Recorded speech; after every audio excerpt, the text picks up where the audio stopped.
Have you heard of Barry Harris? He described modes as nonsense. I think you were talking about this clip. Look here, let me tell you.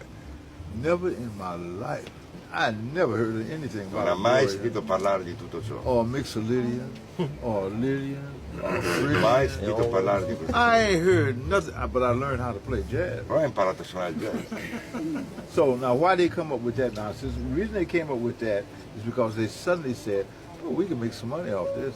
Now, I am not in the position to contradict Barry Harris, and I'm not going to do it.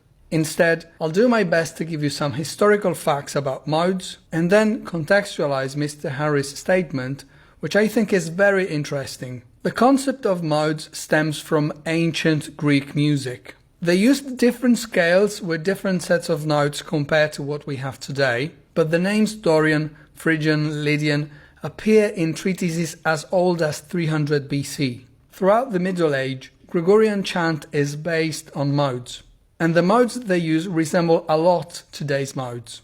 Only thing, at some point, some of the theorists got confused, so they applied the ancient Greek names to Gregorian modes, and we get the Dorian mode, which is from D to D with no alteration, Phrygian from E to E, Lydian from F to F, Mixolydian from G to G, and the corresponding plagal modes. 8 modes in total, where the 4 main modes, which are called authentic, would be 4 of today's modes of C major. Then, in the 16th century, this man here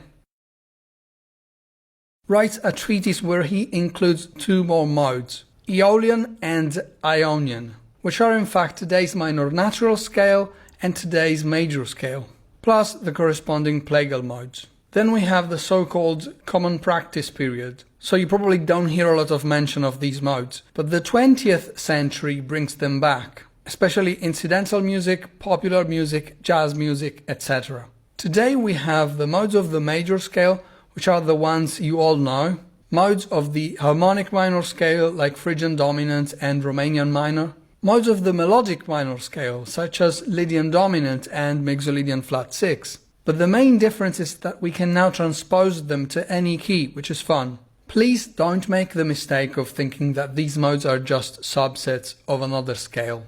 They are specific sequences of tones and semitones. They are worlds of their own because they generate melodies and harmonies that are unique to them. When you see a C Lydian, which is a C major with a raised 4th, don't think of it as G major. Yes, it's the 4th mode of G major, but it doesn't sound like G major, because the resting tone of G major is G, the resting tone of C Lydian is C.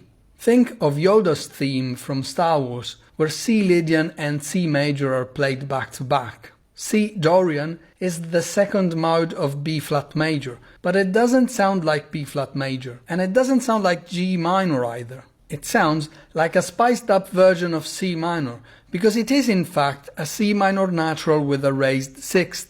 Going back to Barry Harris, please remember that I am no jazz expert. That clip is taken presumably from a masterclass where he's explaining jazz improv. What I gather from his statement is that early jazz music doesn't necessarily think in terms of modes, but then some theorists superimposed that model because it allowed them to come up with a teaching strategy that could be mass-produced. Is he right? Is he wrong? Jazz experts, please let me know in the comment section. But going back to the original comment, which is one of a series of comments I got from this lovely chap, modes exist and they have been around for a while. You don't have to like them and you don't have to learn them at all costs. I think they're very inspiring and they've always fueled my musical dreams. But as always in music, there isn't anything that you must be doing. Like Billy Sheehan once said, as long as you get the notes you need to get, and you're happy with what you're doing, and the audience seems to be getting it, you're okay.